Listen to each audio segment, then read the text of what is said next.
Pyetja radhës: Asalamu alaikum. Cili është gjykimi për besimtarët që agjerojnë dhe falin namaz, por janë të detyruara të shërbejnë ushqim dhe pije anëtarëve të familjes së tyre jo besimtar gjatë Ramazanit? Allahu i ruaj. Aleikum assalam wa rahmatullahi wa barakatuh. Tu ka shumë probleme. Problemi i parë është problemi se zakonisht gratë detyrohen me i shërbim me ushqim familjarëve tjerë të cilët nuk agjerojnë, zakonisht. Dhe problemi nuk është e gruaja, por problemi është e burri. Se burri duhet me i sigurue gruas vet që ajo mos më shërbyje atyre të cilët nuk agjerojnë pa arsye shariatike.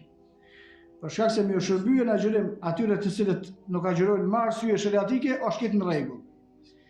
Tash çështja e burrit ose gjunohet me të cilat detyrohet në farë forme, se nuk është që kanë detyruar bashkë me myt, po gjunohet të cilat i ka gruaja i shkojnë automatikisht në përgjegjësi të burrit, se kjo është përgjegjësi. Ky është ai i cili duhet me sigurua këtë